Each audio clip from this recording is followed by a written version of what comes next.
Lieutenant Tanzim Sarwar নির্জন, যিনি টাঙ্গাইলের বুৎকা গ্রামে জন্মগ্রহণ করেন।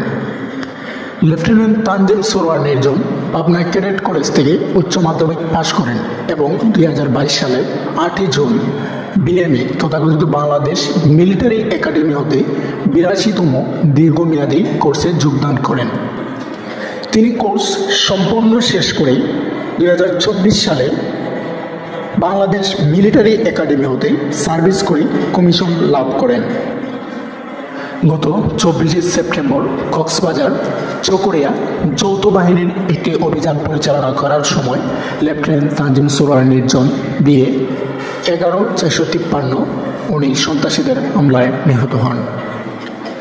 আসুন এবার মূল ঘটনা জানি, কি হয়েছিল সেদিন, সেটাই বিস্তারিত এখন বলা হবে। সেদিন তথাকথিত ঘটনার দিন রাত আনুমানিক 2:30টার দিকে একটি সোর্সের বরাত দিয়ে অস্ত্র সহ সন্ত্রাসীদের খোঁজ বা সন্ধান পাওয়া যায়। সন্ধান পাওয়ার পরপরই লেফটেন্যান্ট তানজিম সরোয়ার নির্জনের আদেশে একটি যৌথ বাহিনীর টিম সেখানে উপস্থিত হয়।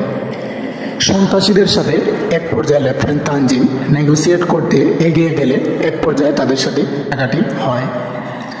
কথা কাটাকাটি চলাকালীন সময়ে মাঝে একবার তার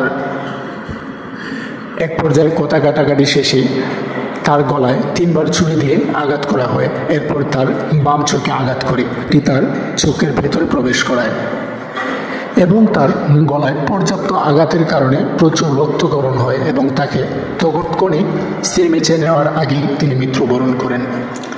লেফটেন্যান্ট তানজিম সরোয়ার ছিলেন একজন বাংলাদেশ আর্মির চৌকস অফিসার এবং তরুণ একজন সাহসী কর্মকর্তা।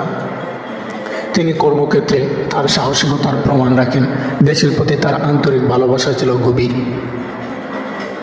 এই ঘটনার তীব্র নিন্দা প্রতিবাদ জানিয়েছে সাধারণ জনগণ। দেশের জন্য তার আত্মত্যাগ মহান আল্লাহ যেন কবুল করে, তাকে যেন জান্নাতবাসী করে। শহীদ লেফটেন্যান্ট তানজিম সরোয়ার নির্জনের এই আত্মত্যাগ বাংলাদেশ জাতি চিরকাল মনে রাখবে এবং তার সাথে বাংলাদেশের মাননীয় সেনাপ্রধান কথা দিয়েছেন হত্যাকাণ্ডের সাথে জড়িত সমস্ত সন্ত্রাসীদের খুঁজে বের করে আইনের মাধ্যমে শাস্তির আওতায় আনা হবে। তিনি আরও বলেন, আইনের ঊর্ধ্বে কেউই নয়। মাননীয় সেনাপ্রধান সহ বাংলাদেশ সেনাবাহিনীর সকল স্তরের সেনা সদস্য এই ঘটনার জন্য তীব্র নিন্দা ও প্রতিবাদ জানায়।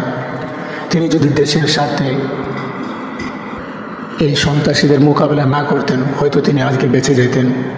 তার বিদ্রোহীর আত্মার মাগফিরাত কামনা করে আমার ভিডিও এখানে শেষ করছি। ধন্যবাদ। খুদা হাফেজ।